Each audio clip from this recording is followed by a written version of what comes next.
Welcome to TishTalk with Tish Conlon. Let's talk health, healing,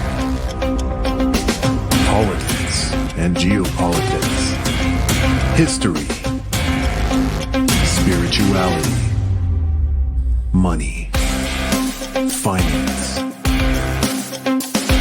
world news, science, technology,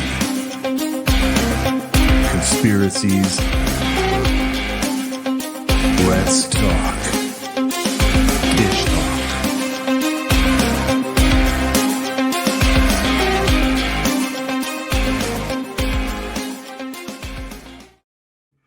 Hello, everyone, and welcome to this live podcast tonight. I hope everyone's doing well. I have a great guest tonight. Now, I might miss the last name. Jeff, Evely. I was going to, so a lot of you know Jeff. He took an incredibly courageous stand recently with the outrageous fines for walking in the forest.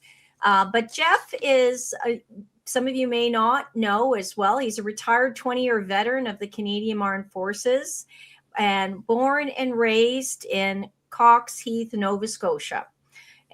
During his career, he's deployed to Afghanistan, 2009, Iraq, 2019, and served with NORAD, 2010 to 2014, defending North American airspace, and completed the 100th annual 4-day marches in the Netherlands. So besides the service, he's been involved with coaching, community, mixed martial arts, and helping junior girls cheerleading and softball in Florida. He's also spent a lot of time assisting homeless veterans in Ottawa, which is so important. I'm a lot of people want to hear about that, particularly with the advent of the push for MAID, which is despicable, instead of actual treatments for the PTSD that some people are suffering from. And he's also, just to finish with Jeff, he's helped James Top and also the Million March for Children. He's also run federally for the only party that's been speaking out on some of the outrageous crimes being committed, COVID, the gender mutilation, the sexualization of children, the DEI, the phony fraudulent funds going to a war that we shouldn't be fighting, Ukraine, on, and that's PPC. So welcome, Jeff. How are you tonight? I am well. How about yourself, Tish? Yeah, just as we were talking about earlier, both trained in martial arts, you've got to stay disciplined, focused, and healthy and resilient, because it is definitely a challenging time. And we're so-called, I like to call us the deprogrammers, pushing up against all the narratives, but, standing firm within God's authority, but not with anger, not without but making sure people hear us with authority, because it's right and wrong as we're teaching people. And who would have thought it would be our generation? I'm Generation X, and I don't know what you are, but people like to say that generation, we raised ourselves, we had no rules, so maybe that's why we're naturally rebellious against rules. But I think there was something good about spending so much time outside in nature and looking after yourself, figuring it out yourself, instead of having someone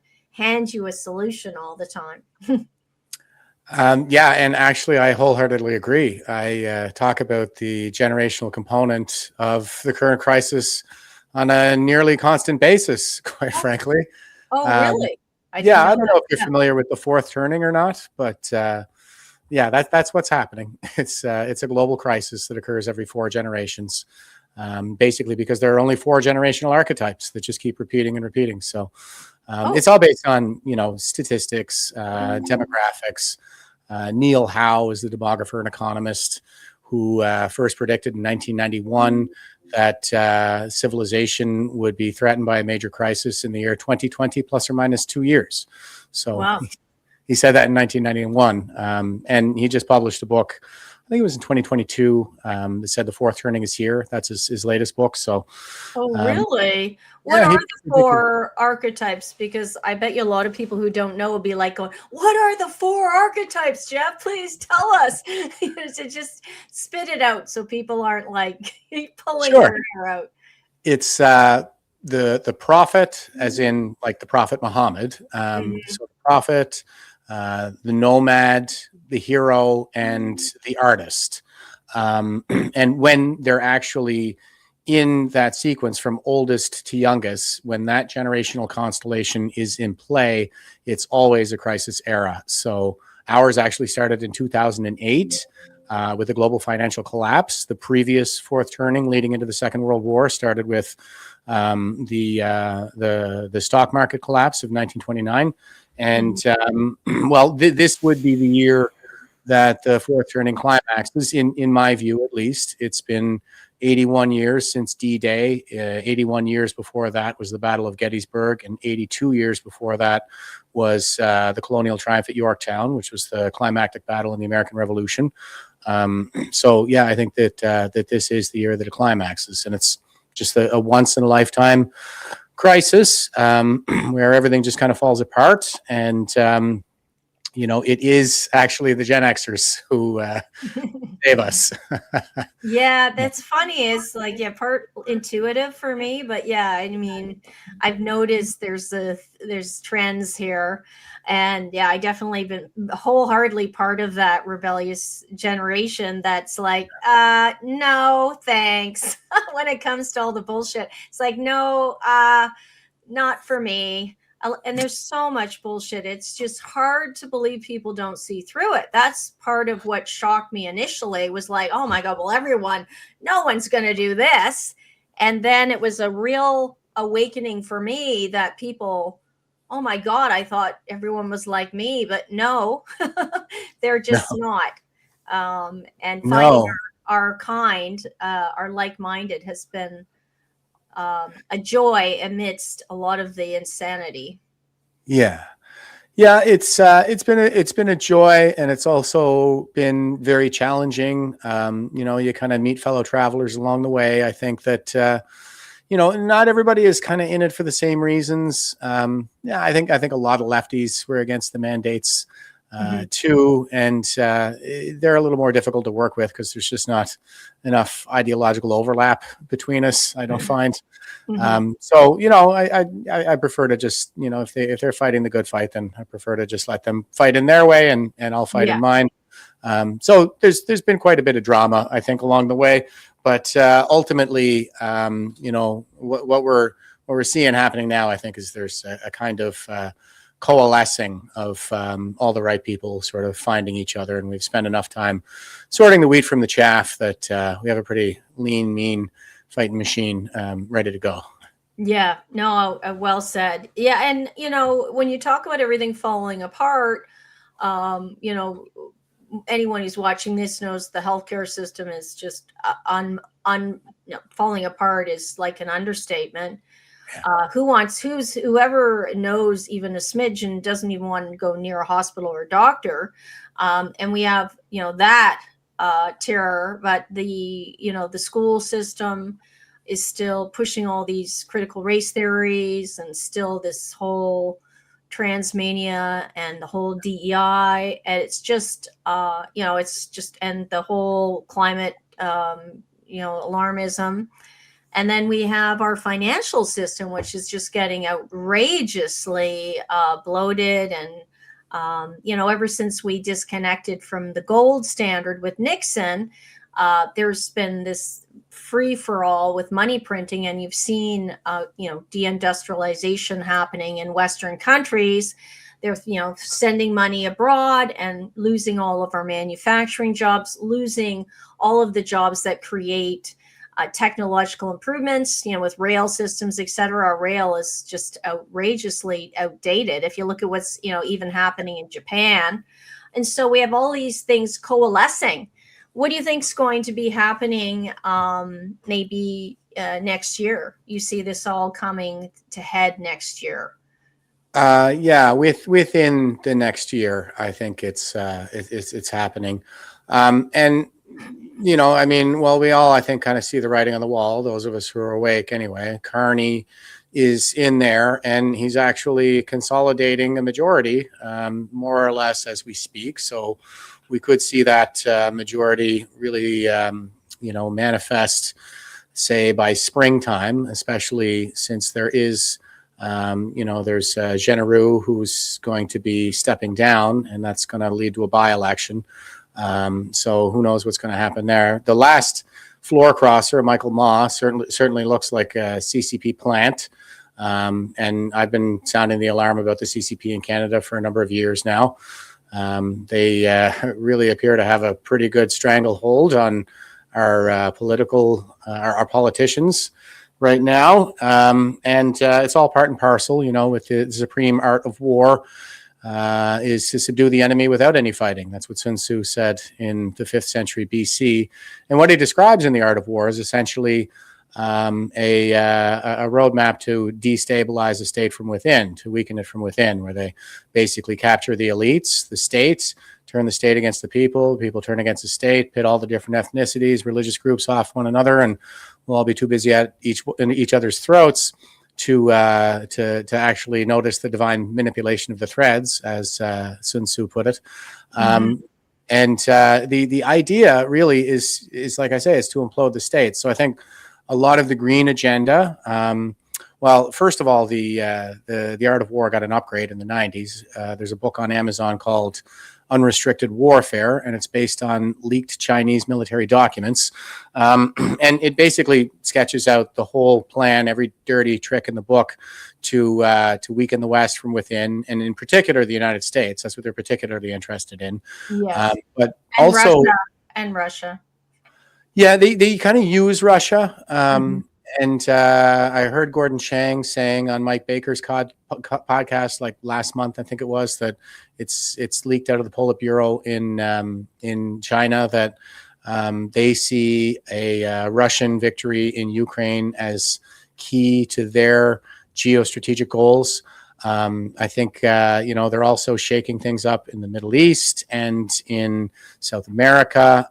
All of it, I think, really probably has to do with Taiwan and getting the Americans to spread themselves too thin, to get NATO to spread themselves a little too thin, so that provides them with the opportunity for a full-scale invasion of Taiwan. I'm not so sure it's going to happen, though, because they're having trouble, like even within their own military, maintaining loyalty, and the Chinese people don't want a war. It doesn't sound no. I mean, and the thing is, as we're speaking, I may not share all your points. That's what makes it so great. I mean, I have a good friend, Matthew Arrett, who is a Canadian historian, and I'd love to connect you to. But he takes a different tact with, like, obviously China has its own deep state, just like Canada. And he wrote about our deep state over the last about 100 years. And I recommend it for anyone who wants to run politically, because it can be a treacherous path. And even despite your best intentions, sometimes, things don't happen like the things you want to get done. But yeah, I mean, there's definitely a super international power that has been manipulating things for, if not more than centuries, at least we can see in a number of decades, the decline of quality of life. Now the kids can see that, Generation Z. Yeah. They're starting to wake up that socialism isn't necessarily the answer. And more of them are turning, naively maybe, but they're turning to the Conservative Party of Canada. Now, what message does this send to them? Like, okay, maybe we can have a Conservative Party that will help lower the taxes, and so I can afford a home and get a job.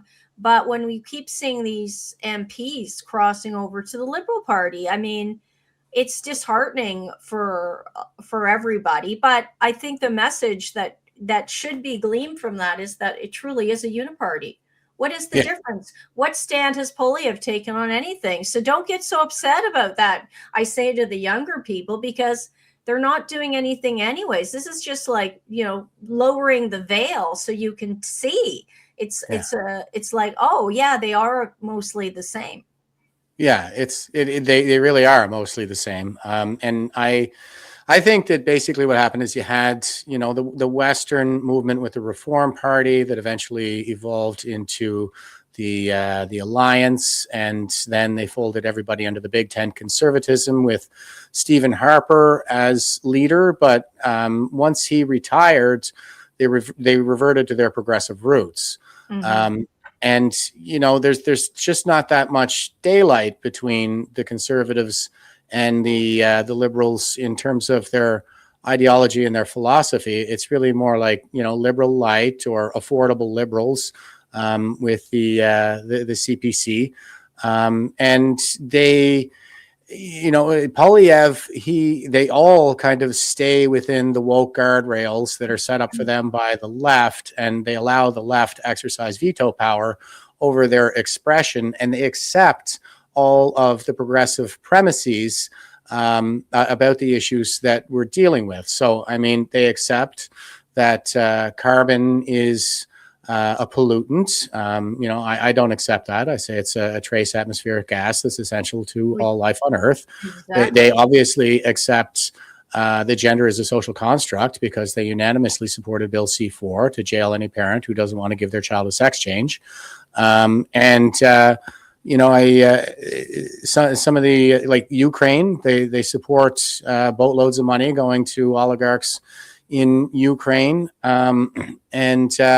And I just saw Polyev on the amorphous Rosemary Barton's show there a couple of days ago, and she asked him about, the Bondi Beach massacre, and he somehow managed to dance around, saying Islamism or jihadism or radical Islamic terror. What he did say was that, that Canadians need to reflect on the fact that, we have had Jewish schools shut up in Canada, and that we have these massive anti-Semitic hate rallies taking over our streets. Like, we need to reflect on that. He did not say radical Islamic terror, and he didn't say mass immigration. So, he won't press on the real issues because he's afraid to be called names. I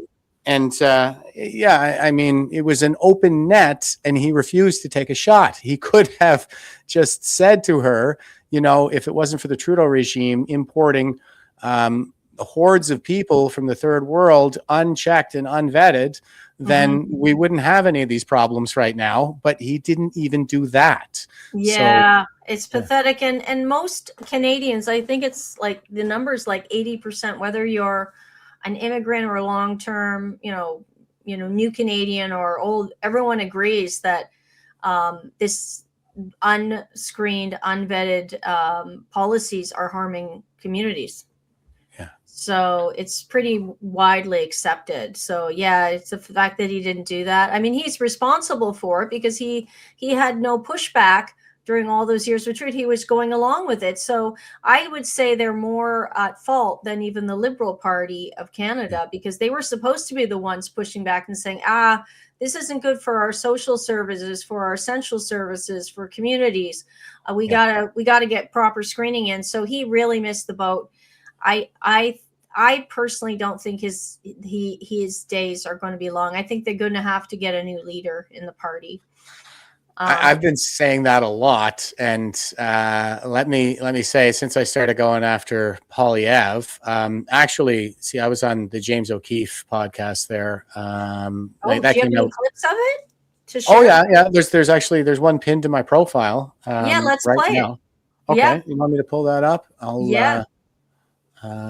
Because not everyone's seen that. I haven't seen that either. So I watched your other clip of getting fined for walking in the woods. We could maybe share that one after. But yeah, let's do the James O'Keefe one if you can.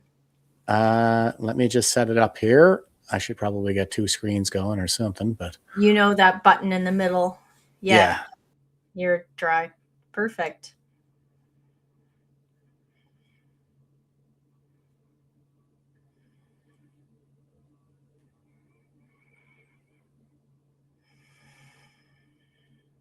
I'm just waiting for you now. I don't see you. Enter. Okay, here we go. Whoops. Hey everybody, that was a great vanishing trick. That's that's what So- Polyev does. Just vanishes when. Let's see if you can get it. Yeah, share, and then you need to have it up. yeah, Okay, there we go. here we go. And then you got to authorize it. So, Okay, perfect. Yeah, here we go, guys. so this is just kind of the last part of the interview here, but it's a pretty good clip. Here we go. Oh, you have to hit the sound too. Oh shoot, I didn't do that. Let me see. I haven't been streaming in a while. It's okay. I like So the hat. I think you got to take that out. Okay, here we go, guys. Don't give up. And- Here we go. We're gonna do it again. Ready? Yeah, I have to. There's. I'll bring it This up is the thing again. about. This is the thing It's about. gonna be worth it. It's gonna be worth it. Anyone want to type in any we go. comments or questions as we're waiting? Here we go. You're ready. Here we go. What's the greatest price that you've paid? You know, I'm kind of going through some stuff right now, actually, because my daughter got swept up in all the gender ideology. She was indoctrinated in Ottawa schools when I got posted there, and she's 22 now and just had her breasts removed the week before last. She doesn't talk to me anymore because I don't support this transition, but I have I've stood on my principles the entire time, and you know, I won't give in to the kind of social pressure and Marxist tactics that she frankly deploys against me. I love her more than anything in the world, but this is a pretty heavy price to That's have hard. to pay. It's gotta be hard, man. Yeah. It's gotta be hard. It's probably the hardest thing that I've ever And had. how many to- kids do you have? I have two. Two. Yeah, And this is your daughter. yeah. So that's one of the reasons why you're fighting. Absolutely. And it was Pierre Poilievre, the leader of our so-called Conservative Party, who was my member of parliament while this was happening to us in Ottawa. And I called him and told him all about how I had to sneak out of Iraq to come back to Canada to deal with those absolute maniacal monsters at the Children's Hospital of Eastern Ontario when they started calling her phone directly because she turned 16, which is the legal age of consent for medical treatment in Canada, and said, you don't need your daddy's permission anymore. You can just come on in here for your sex change. I don't know what it's.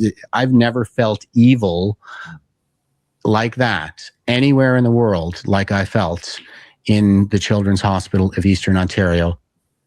Oh, So that's it. wow. And you know what? And I'm as a mother myself, I'm so sorry. What a horrific thing. I mean, I know a couple people who have told me the same thing. One of my supporters in the last election, his daughter did the same thing. And the sad thing about girls is they're far more susceptible to this sort of cult-like influence. And it is a cult. Like, Yeah. it's an evil cult too. Yeah, it is. So yeah, that's very powerful. Wow. Yeah, it absolutely is a cult. Like you're right on the money there. Like number one, it is a cult. I went to as many appointments as I could. I mean, all of them basically. As soon as I found out that they had secretly referred her to the gender clinic, she might have gotten one or two in without my knowledge. But anyway, I've been there, like just asking them to provide me with evidence for their assessment and to explain how it is that they're coming to their conclusions. And that's all you get is like gaslighting and abuse. I even had one of the doctors, Dr. Stephen Fetter, he's the psychiatrist who kind of makes the call. And he told me that she had a male soul. And I was like, oh, that's your scientific basis, huh? Oh my God. Yeah. Yeah. Yeah. So, I mean, right off the bat, like that's you know, for lack of a better term, that is at the end of the day, a supernatural claim. So, it definitely not within the realm of science. And girls are particularly susceptible to it. Girls, you know, they tend to kind of need an in-group a little bit more. Like it has everything to do with our survival in the ancestral environment. Yeah, responses under stress. Absolutely. Well, I mean, one of the things they lied about, I mean, they lied about a lot of things because it's so profitable to chop off kids' body parts and then give them drugs that sterilize them and make them sick or cause them their bones to disintegrate. But one of the many lies they use to manipulate people, because it is an evil manipulation, is they say, "Oh, well, your little Susie will maybe commit suicide if we don't chop her breasts off, or little Johnny if we don't chop his wiener off." But that has definitively been proven to be a lie. And I know Billboard Chris, who's been tireless on this issue, presented, I think it was last week, to the EU, and he showed very high level now peer-reviewed studies that definitively debunk that and show that no, actually a lot of the kids after they do this are even more depressed, because then they're dealing with physical pain, health issues, sterilization, and anyone who wants to detransition is then rejected by the community. So it's a lot of regret after, and it's, people have to stop allowing kids to make these decisions. Even kids in their 20s are not responsible. I wouldn't trust, my own children with a lot of things, but certainly not this type of permanent life altering decision. There's a reason they can't vote until they're, of a certain age, can't even get a tattoo or drive a car. I mean, they have to, this is probably the most significant decision that they would make. And, I can't say anything for adults, but we need to protect children and stop this. And thank goodness, at least Alberta in Canada is doing something significant about that. And the sexualization, the books, that the disgusting, outrageous pornography that the kids are being told is literature in schools. Yeah. So there's a lot to kind of parse through there, but absolutely, like, there's this, trans-industrial complex that's been set up to go after our kids, where, number one, we're already telling kids that, based on their skin color, that they're probably born evil. And the inclusivity is actually exclusivity. Like, there's a club, and everybody's allowed in it except for you straight white people.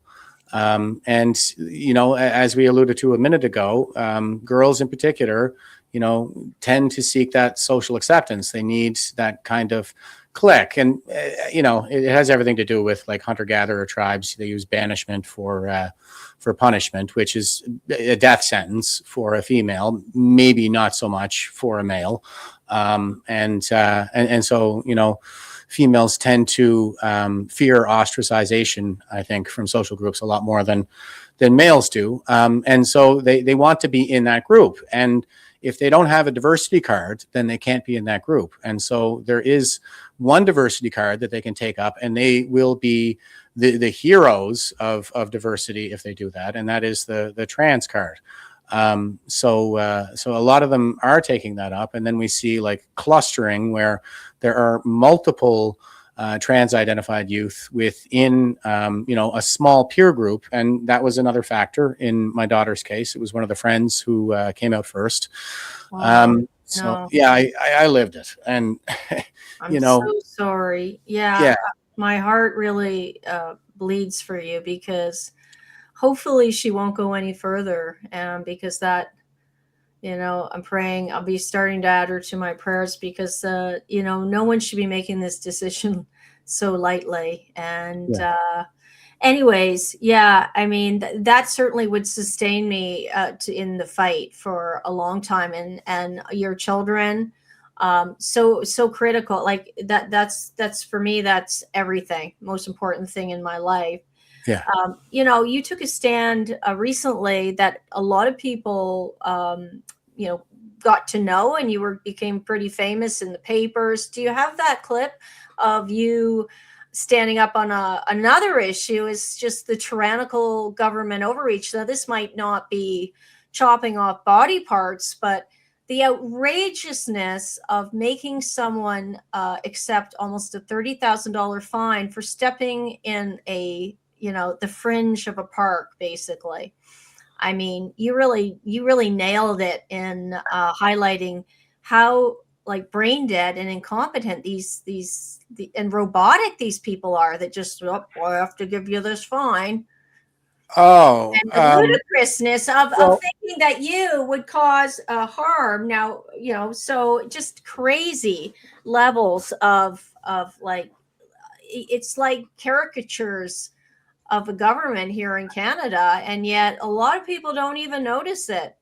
It just doesn't make the other side. So everyone on the so-called right sees this, but it doesn't make it in to any of the media on the left, which is the thing I want to see it do. Yeah. This particular. Yeah. I'm searching it up right now. It's on my profile, so I can dig that up pretty quick. But what I found with this one, a couple of things on it. First of all, I did not expect the overwhelming reaction that I actually got. Like my intention was to raise awareness about it, and I wanted to humiliate these politicians by going very public with it. I never expected it was going to take off and be as viral as it was. It was like 4.5 million views. Wow. I did not expect that at all. It was global. And the other thing was I did not expect that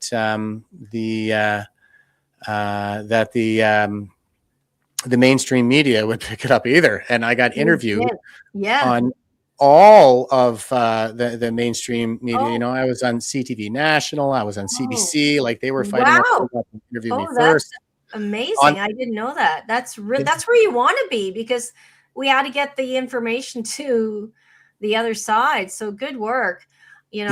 Part of what I admired was you were so prepared. You came across so calm and cool, and like you really did humiliate them. And the way you were was I think it's an example of how people can do that in other spheres. So that's part of what I was hoping to do too, was maybe set an example for the kind of individual action that people can take in their own lives to help fight this tyranny. And I have the clip ready whenever you're ready. Okay. But here we go. But I think that now is a good time to kind of take the temperature down. They're not even really listening to us protest anymore. No. And now I'm engaged with a court process. Like that has teeth. They can't walk away from it. All of the stuff like the mootness and the standing and stuff like that, like it's all been laid waste to. They have to show up in court with me now and justify the measures that they put in place. So I think this is the way. And like I said, keep the temperature down, stay frosty, and it's not personal. I try to go easy on the little guys. Don't take it personally. Like the real target here was Tim Houston, not the guys working at DNR. Exactly. I'm disappointed that they're going along with it, of course, but you're not going to get anywhere just taking it out on them. So. No, I 100% agree. I love the way you did this. This, everyone who hasn't seen it, this is a treat. Okay, 1 second. Hey everybody, Jeff Evely here, out in Nova Scotia on Mountain Road in Coxheath. And as you can see behind me, this is the woods. But over here, this is not the woods. This is the Department of Natural Resources, where the conservation officers work, who issue $25,000 fines for going in the woods. Not bad. I'm Jeff Evely. I called earlier. Evely? Yeah, Evely. I spoke to somebody earlier. Yep. About the woods ban. Yep. And I understand that you guys issue $25,000 fines right now for anybody who goes in. Yep. Okay, I'm going to go in the woods over here. Yeah. I don't want to make any trouble for you guys. Okay, I took this to court the last time they did it.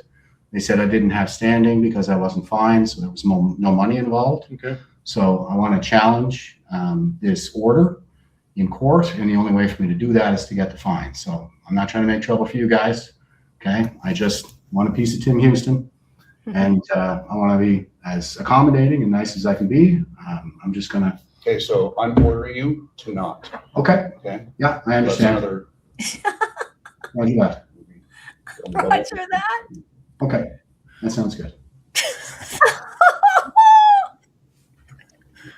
I love it. You have to be in the woods. Yeah. I haven't seen a violation yet, so. Well, they're very nearby. I thought instead of crossing the road, I would just go in the back here just for safety purposes.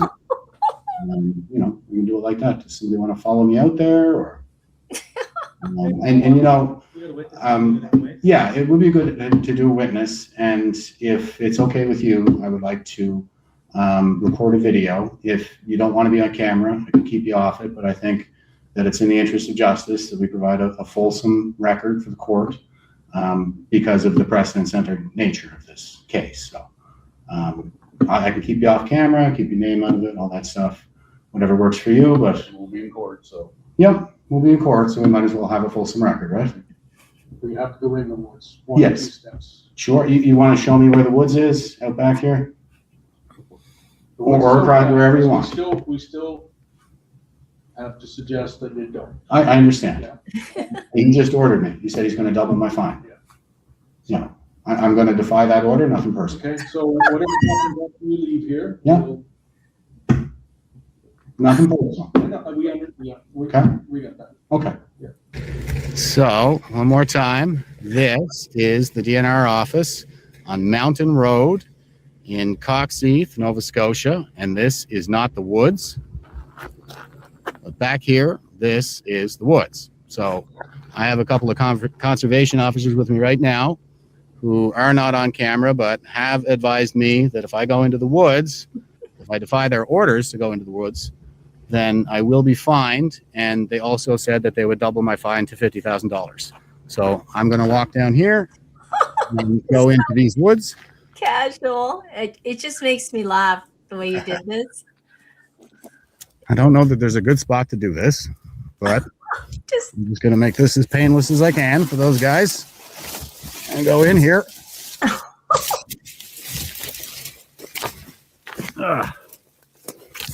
And they have me on camera as well, walking. woods. Oh my God, Canada. I know. And maybe there's an easier way out of here than I came in. Let's try this.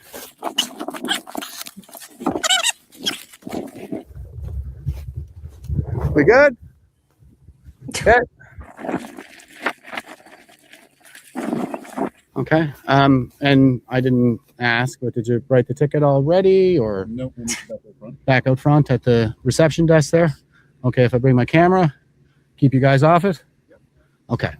I'll see you in there, guys. Thank you. This is not the woods. Hi. I was just out back with the 3 gentlemen there. They said they would meet me back in here, so.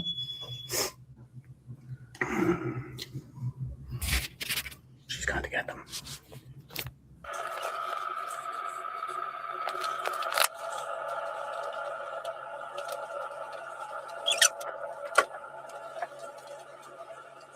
Jeez, you have to even wait for your ticket. Oh my I know. That was a super long time. I probably could have cut this shorter. Long form, and Okay. then put us off months in advance for court times, so Okay. we just do a SOT Okay. for entering the woods. Yeah. Without forest travel permit when proclamation is effect. proclamation. Please, I know. Just That's so terrible. Yeah, your due date is the 12th of September, so it's a 12th. lot quicker, just the ticket. So. Okay. Yeah, that makes sense. So this Want to is, go that to make it quicker? okay. So this is an SOT, and that is for summons to accuse. What is this? Summary offense ticket. Yeah. For today's date. Your information, Forest Act 25 sub 1. Uh-huh. Fine is $28,872.50. Okay. I thought it was 25,000. It's 28,870. costs, victim fees. Taxes. victim fees.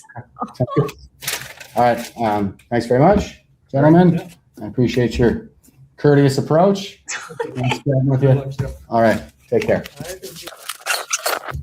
Oh, this is still not the woods. So here we go. Oh, I have a ticket here for, let me see if we can see that. Oh, $8,870.50 for victimizing somebody. Okay. So More to follow. Wow. That was like brilliant, honestly. I mean, I couldn't help but laugh because of how you really highlight how incredibly ridiculous and ludicrous they are with your nonchalantness. But what do you think your chances you'll be able to defeat that pretty easily, or Well, I don't want to take anything for granted this day and age, especially with this generation of judges we have on the bench right Yeah. now. But first of all, I made an international laughing stock of Nova Scotia with the Houston regime, that is. good? And like the Hindustan Times wrote a piece about me. So Really? it was Wow. global. It was so global. And everybody in the world is like, what the hell is going on in Nova Scotia? So I think that, works in my favor because I wanted that kind of scrutiny. Yes. So that these officials, judges included, feel scrutinized. They feel like there's a spotlight on them, and they want to make sure that they, dot all their T's and cross all their I's. The other thing is that the Justice Center for Constitutional Freedoms has stepped in to provide my legal defense, and they've submitted an application for judicial review in my private interest. Now, I tried this in 2023. The first woods ban was actually during the 2023 wildfire season. That was a bad wildfire season. The Barrington fire was the biggest one in our history.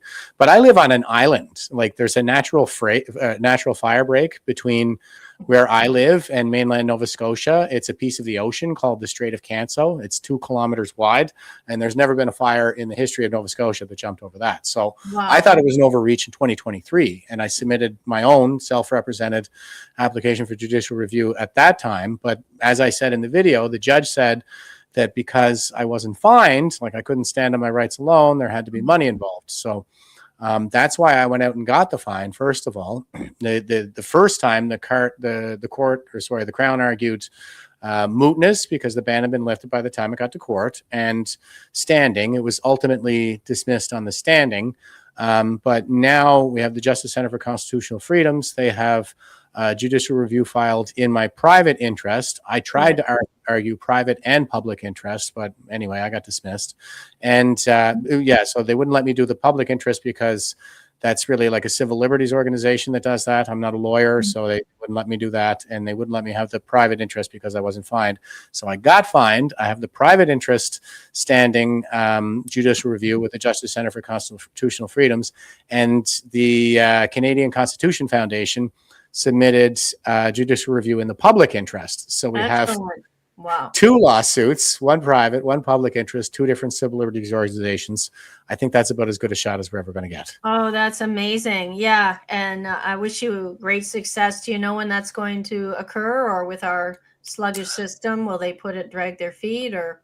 It'll be February. They had us down for the 3rd and 4th, I think it was, but it sounds like the government is having a hard time getting the record together because they're supposed to give us all of the documents that the minister had before them when they made the decision to impose the ban.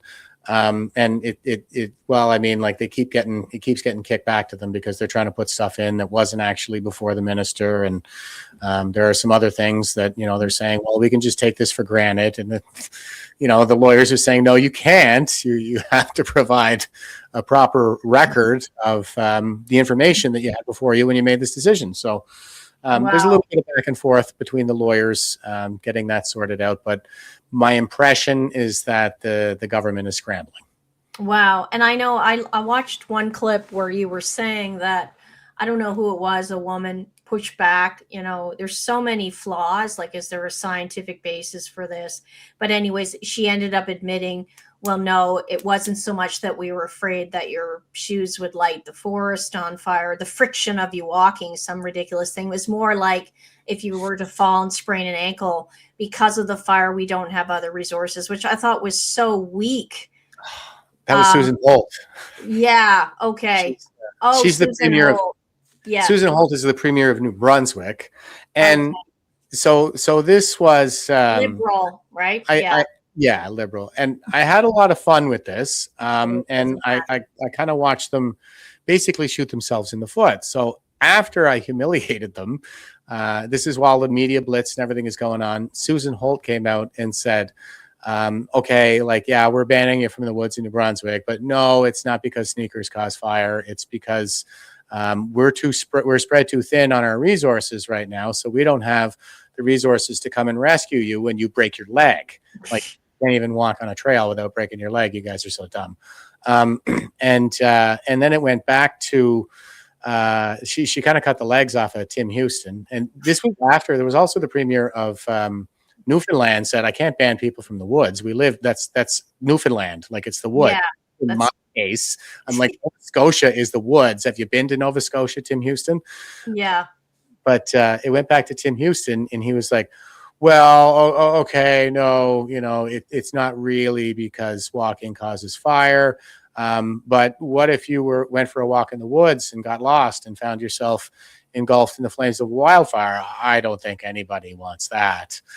And my post at that time was, I was like, yeah, New Brunswickers are klutzes, and Nova Scotians. What was it I was saying? I said, I would like to thank the dear leader, Tim Houston, for showing me the error of my ways. Were it not for his overbearing paternalism, I might have gotten lost in the park by my house and accidentally walked my dog for 8 days to find myself engulfed in the flames of the nearest wildfire. I saw that. It was so good. Yeah, you really, the wittiness. Yeah, that's just like, I mean, it's the incompetence and this disgusting virtue signaling that is, they don't realize how destructive they are. That's the problem. So you have to treat them like, you have to act like this because they don't get it. And this is the best ways to humiliate them. Is, I think this tactic, strategically is brilliant. Now, I wanted to ask you, because a lot of people in my area, I have presented, I ran 3 times federally. I presented to, I don't know how many, regional council, local council, school board, at least 10 times. I want to present because I've seen something going around about the glyphosate spraying, because that does cause forest fires, and yet God knows why they spray. I mean, the science does seem clear. So where it seems clear, and we're killing animals, drying up the forest, it's one of the most toxic substances on the earth, and yet they think it's okay to spray forests. So I've seen, certain municipalities banning it.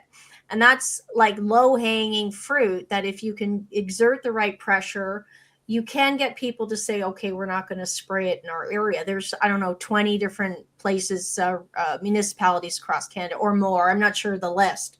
Have you, is it something you could combine in your lawsuit, or is something you're willing to take on sort of because it's just the next thing? Because walking in the forest is not causing fires, but spraying with toxic chemicals is. Maybe we could ban that instead of humans, Yeah, that came up while I was kind of doing the media blitz and embarrassing these people on social media.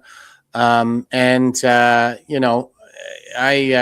kind of stumbled into this thing. I mean, I was aware of glyphosate, and I understood that it was basically Roundup and stuff like that, and that there was this cluster of neurological disorder, a particular mysterious neurological disorder happening in New Brunswick. And I understand that there's a guy in New Brunswick. His name is Jacob Buston, and he's got a pretty strong following on Facebook, and he's really been exposing a lot of that. So this was one of those things that I was like, okay, I know it's there and it's a bad thing, but it looks like people are handling it, and I'm kind of busy handling other things. So I never really did a deep dive on it.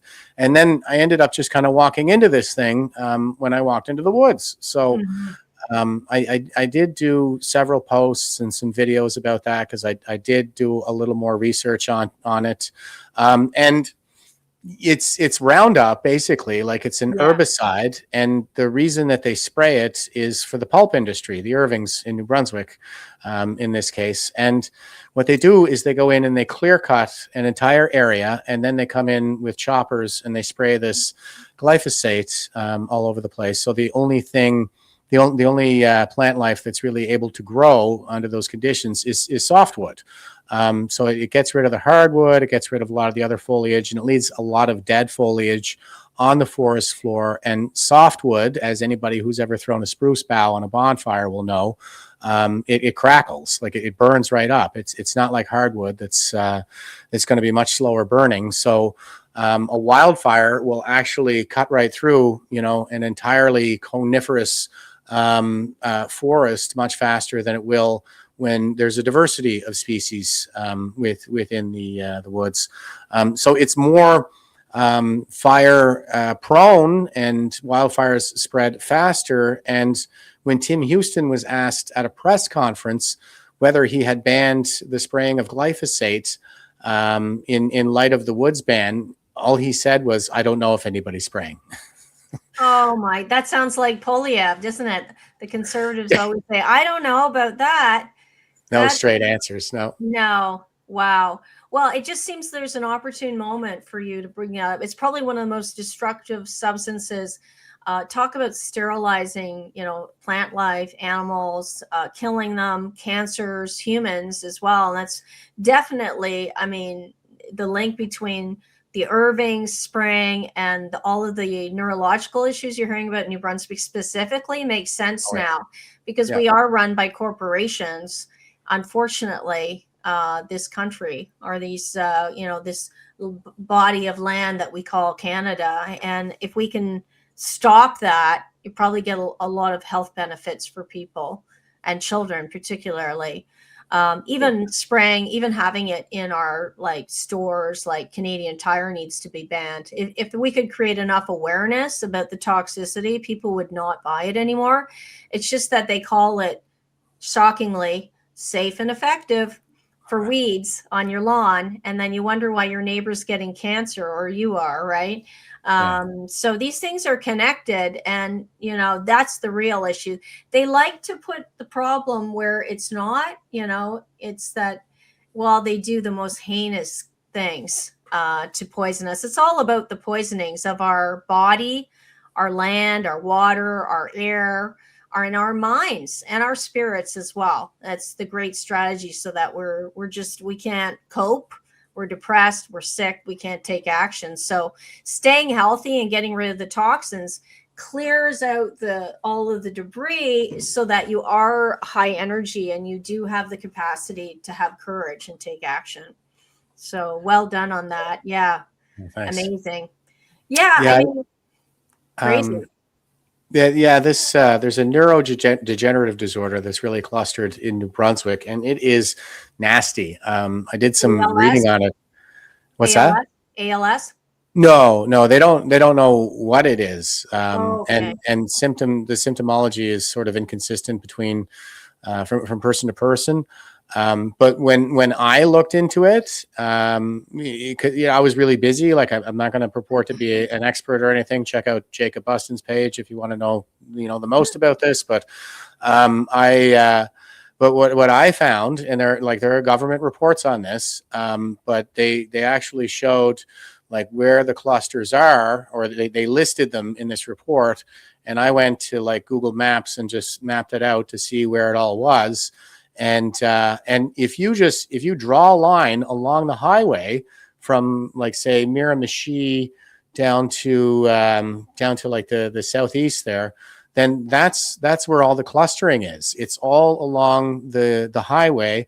And then I went and I looked and I was like, well, where have they been clear cutting? And it's the same overlap. Yeah. It's almost perfectly congruent with where they've been clear cutting. And like I said, the areas where they clear cut, that's where they spray the glyphosate. So 2 plus certainly 2. It's obvious that the corporations are running the province, and they're allowed to get away with crimes against humanity. Unfortunately, that shouldn't be allowed, and it's a clear example where the hypocrisy in Canada too. We're not allowing pipelines to be built on the premise of protecting land, but then we allow copious amounts of poison to be poured in our forests. So, well, good luck with that. It's amazing. So, are you planning to stay in the political game for the long run, or what's your plan? Are you a retired veteran? Yeah, retired veteran, and I ran in the 2025 election there recently, and I mean, it was a snap election, Very so difficult. Very difficult. Yeah. especially like when you're just getting started. This is a pretty tough riding in the country. I don't have a riding association. I mean, on paper I do now, but I had to kind of assemble my own team. Honestly, like it was like four of us that went out and did like the door knocking and putting all the signs up. Ton of It work, was isn't it? it was a ton of work. I was at it morning, noon, and night the entire time, just Yeah. going as hard as I possibly could. And I know I have every intention of staying like in the political game until Canada is liberated. That's the mission that I'm on right now, Mhm. to emancipate my grandson and to avenge my daughter. And this seems like the most appropriate avenue for that. I think we have some time before the next election, so I'll probably dabble in some other things in the meantime. But I mean, I'm not going anywhere. Wonderful. Soon. Well, that's great to hear. And since you've made a name for yourself locally, would you run locally or? Yeah, that was always my my intention. Like I figured that was. Here. I grew up here. So when I saw, honestly, when I was coming to the end of my military career, I was ready to go back down to Florida, where I'd spent 4 years serving with NORAD and go chase after my old girlfriend down there. But when I saw the way just the direction things had really taken, especially in the lead up to the 2021 election, I did a video. The first video I think I ever did, I was showing there were 8 or 9 stages for genocide present in Canada. Yeah. Just around the 2021 election. And then I was like, well, I was born and raised here. Like I served this country my whole life, and I've been singing "We Stand on Guard for Thee" my whole life. So I might as well live up to that mantra. And a lot of people paid the ultimate sacrifice for this country and for these freedoms. And I have a pretty strong connection to that through my service and appreciation for just what it takes to win these freedoms once they're lost. So I decided to come back to the land that I love, the home of my heart, Cape Breton Island, to dig my boots into this land and make my final stand against the rising tide of global tyranny. So, wow. Well, I'm glad I came back. Yeah, my mother grew up there, and so I do plan. I wrote a book in 23, and I never really got to promote it because I was so busy. There was a by-election, and so I am going to do a book tour. So when we finish up, I'll talk to you about that. I'd love to come out, and if we could get a group together one night, it can be personal and political, because I talk about how we can build inner resilience physically, mentally, emotionally, spiritually, and financially, so we can stay in this for the long haul, take back our towns and our provinces and our country with patriots, with the, people who understand what's going on and can course correct. So that sounds amazing. Let me ask you though about the military, because a lot of people are interested in your career and what's happening with the veterans now. We heard about this church. It's very sad to see a church would do this, promoting MAID. What's going on with the veterans and the feelings of hopelessness, PTSD, and this horrific push for MAID instead of actually giving them the proper pensions and treating them for post-traumatic stress disorder, trying things like psilocybin and some of these other drugs that tend to have a positive benefit over time. So I think the veterans are probably not doing well. That is definitely my sense in the community anyway. There's a pretty profound sense of betrayal. Like Afghanistan was destroyed by Biden. So that's a lot of wasted service and sacrifice. And as demoralizing as that can be, like right at the same time, they're laying waste to the legacy of our fallen with this trampling of fundamental freedoms and human rights in Canada. They've divided us into Indigenous veterans, and then there's Remembrance Day for the rest of us. So they do like this Indigenous Veterans Day on the 8th of November now. And on the 11th, it's like we get these struggle sessions with the land acknowledgements and all of this stuff about how, the veterans with Indian status back in the day, didn't automatically get their, and I don't know what they're saying really, because they could have taken their citizenship and voted at any time.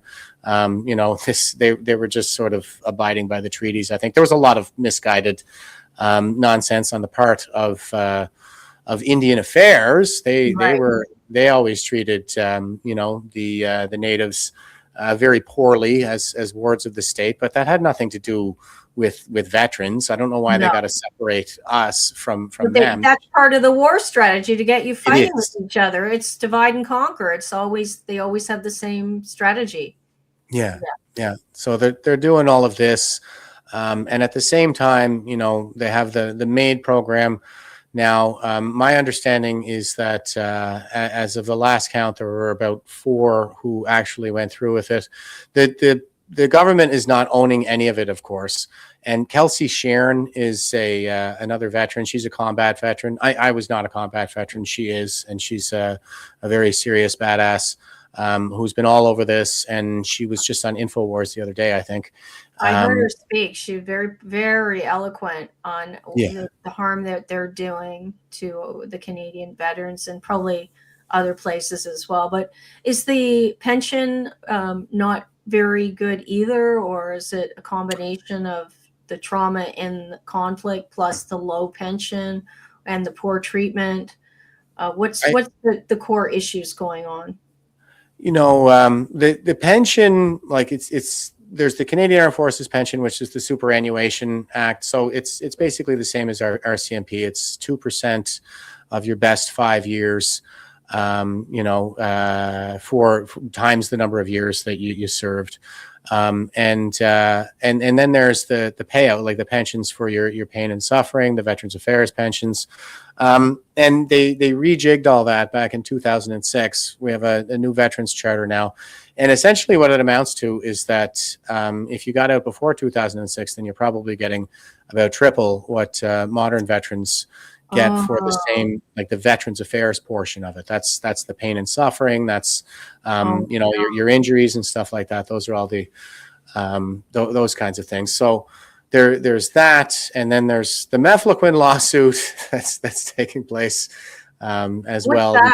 What's that? Mefloquine is, it's an anti-malarial drug that they give us on deployment that it basically causes a condition that I think tacitly we're calling quinism. It's, a brain condition, and the symptoms often mimic those of PTSD with, night terrors and a lot of the usual kind of symptoms like the irritability, anger issues, aggression, this kind of thing. But it's caused by the drug Mefloquine, but the Canadian government hasn't recognized it. So there's a lawsuit taking place right now. I was too late to join it, but wow, I haven't heard of that. That's interesting because I'm very interested in all these drug safety lawsuits because they're mostly unsafe. Yeah, that's interesting. Yeah, and yeah, I mean, Kelsey's been reporting. She was just in Commons Committee, actually, tearing a strip off of those MPs. I saw that clip. It was amazing. I was just like, wow, you go. That, because of the MAID, it's despicable. No treatments offered, but yeah, let's let you end your life. And your pension is really end your dependence. And people are hopeless if they don't give them anything else. It's a tragedy. And they create this hopelessness. One of the ladies that was there with her, I know her name. Is it Gautier? But she's a Paralympian, so she's a power lifter, Paralympian. And just very much in line with, I think, many experiences by veterans. It's like we're the highways a hero just a few years, or the highway of heroes there just a few years ago. and now we're essentially stigmatized and vilified. With in Nova Scotia here, like we had the Desmond Commission, where there was a murder suicide, and the guy was an Afghan veteran. He was also like a Class A reservist, like a part-time guy, and one of the recommendations was that the chief firearms officer monitor our files. Like if we have PTSD, that should be a flag, and this kind of thing. So there's a lot of this stigmatization that's taking place and the marginalization that takes place. People do it to me all the time. They, online and stuff like that. They're like, you have PTSD, you get some help and stuff like that. It doesn't cause delusions. Yes. It's not like that at all. It's much more like a social anxiety. Social situations tend to be pretty challenging. I engaged in a lot of exposure therapy, as you can see, but yeah, you don't seem to be showing any signs. I mean, you're speaking so eloquently and well. And a lot of people in the last 5 years have experienced a level, maybe not the level that a veteran would or someone would experience in a war, but the PTSD is within when you start to see how tyrannical things are, how the shot after all these years, watching died suddenly videos, and it's like people don't notice. It's disturbing at a deep level that people are being at when you knew it was never safe. Like right from the start, you knew there was hydroxychloroquine, you knew there was ivermectin, you knew there was quercetin and zinc and vitamin D, for goodness sake. And they pushed this unsafe shot that in the clinical trials caused all the animals to die. It's disturbing at a deep level. And I think a lot of people have gotten to the point where they're a bit numb now because you've been at it so many years. So you need to take breaks. It's almost like when you've been in a battle, you gotta retreat, right? And regroup, because you can't always be you can't be on the front lines all the time. No, I think I'm due to take leave here pretty soon, because it seems like I've been on the front lines. Since I was medically released in 2021. I've been arrested like 5 times. Wow. Since that time. Wow. Yeah. You've done more than your share. Yeah. A little vacation is good. I'm going away in January somewhere hot for a while, but yeah. One thing I was gonna say too, like on the veteran front there too, all the stuff that you just listed, and I guess what I was sort of building there toward there is one of the things that's really being discussed at length in psychological circles these days is the moral injury, and that's, I think, what has really exacerbated the situation for a lot of veterans in Canada right now, especially the ones who can see just how wrong everything is that moral injury. Like, this is not the country that I signed up to serve.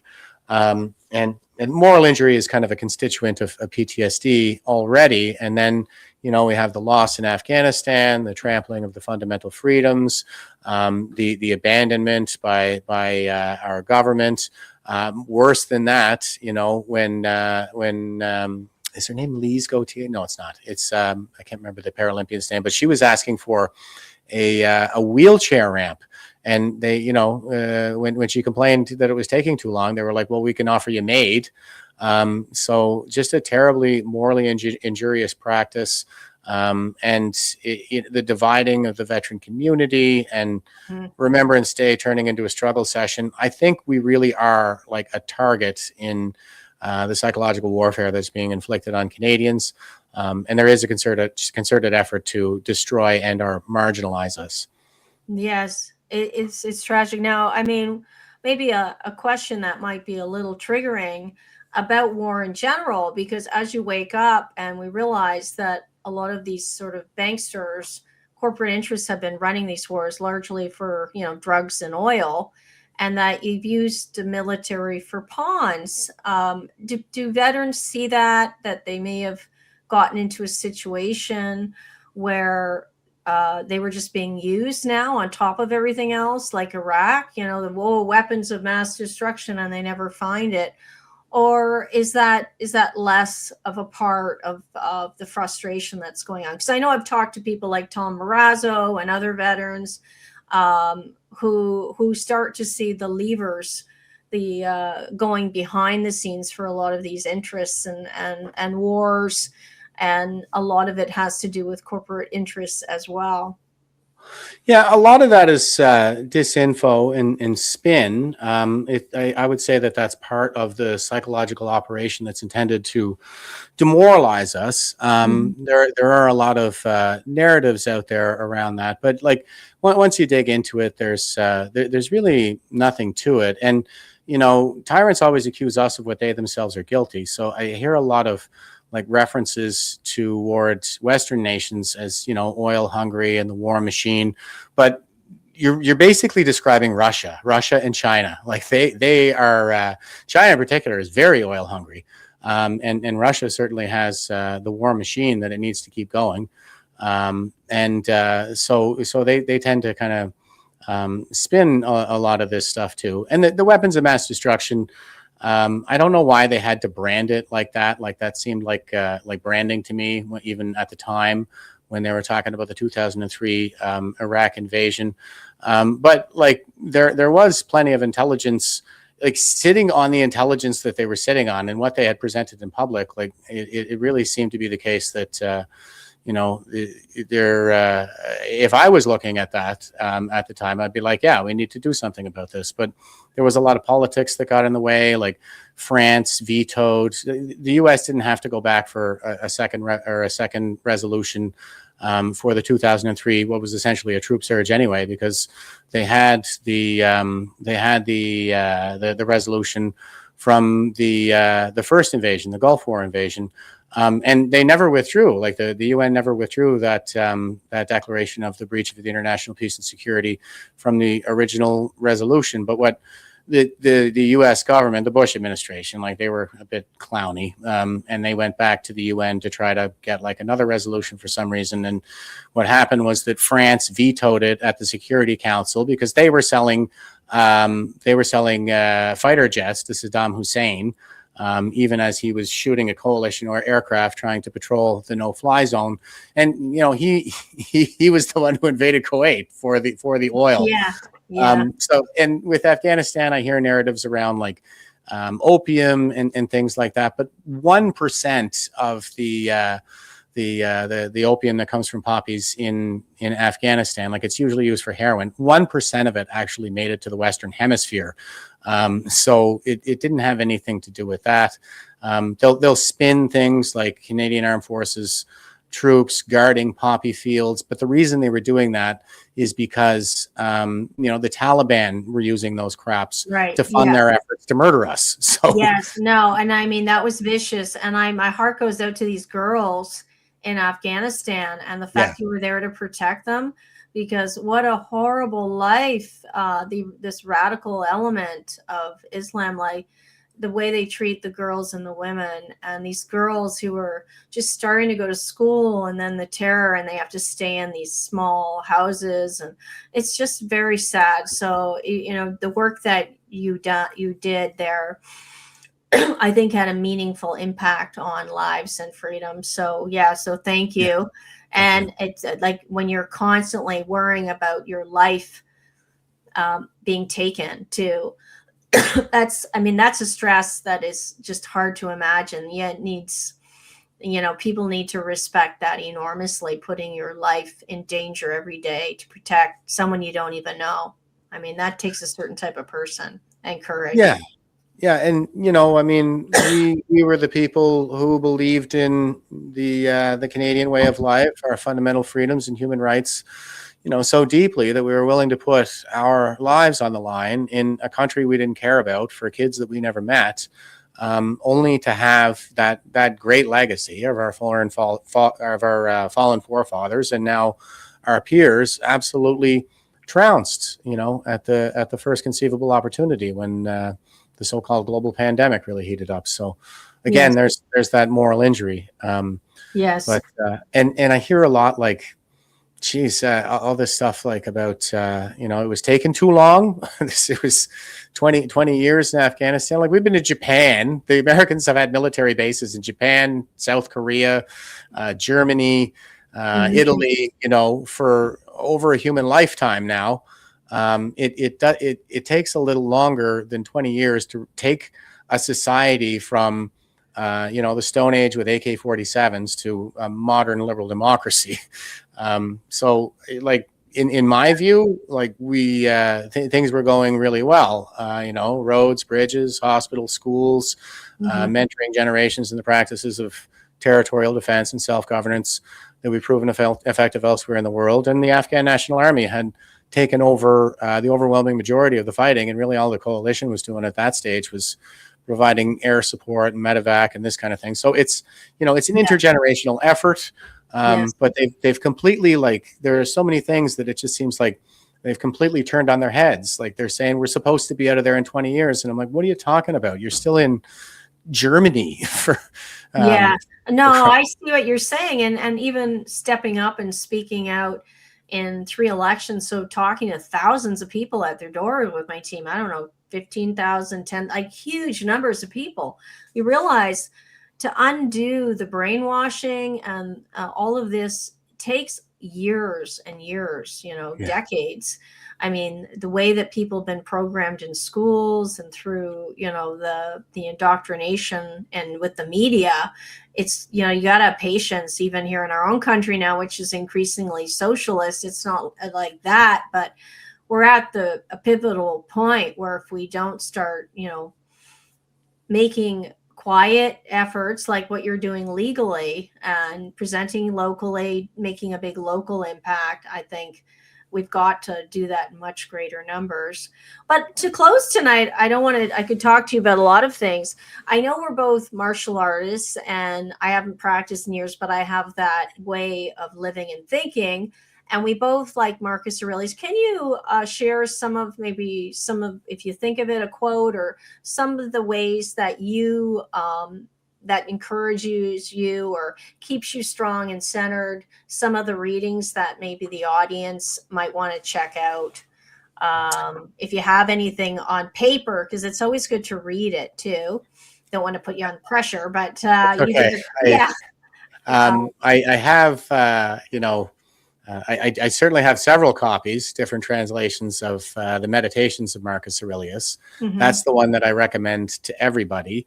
And, taking a page of wisdom with your coffee in the morning, and you will feel better. Because what I take from reading the Meditations, which was his own personal diary that were never intended for the eyes of another human, but he's coaching himself in the morning. I mean, this is one of the greatest men in history. And what's he telling himself before he goes out to order the heads of barbarian chiefs brought to him? That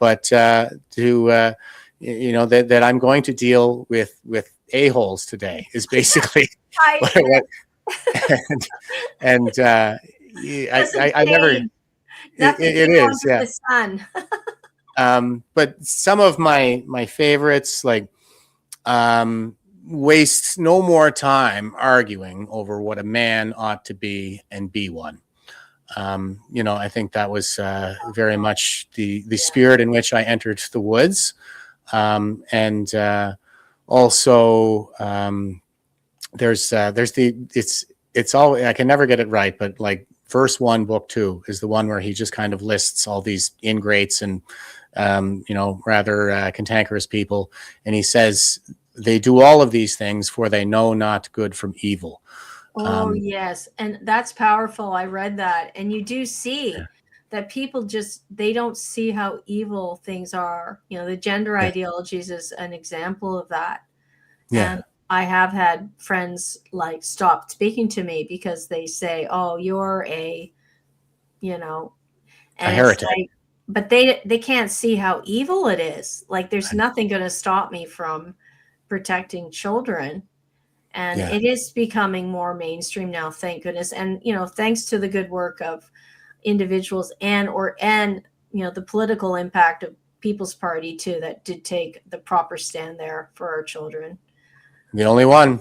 The only one, yeah. So yeah, well, thank you so much. This has been just a joy. Thank you for being a man who stands up in Canada, because you're a rare breed, and much appreciated. You've had a massive impact. I think I foresee a very successful political career ahead, running locally to start. And I'm going to continue on this path as well, as where God placed me and where I think the most good can be done, just by getting in there and saying no, and, think about this, and, whatever else we're going to say. So thanks again, Jeff. And yeah, God bless. Merry Christmas. Have a wonderful holiday with your family. Thanks, Tish. Talk soon.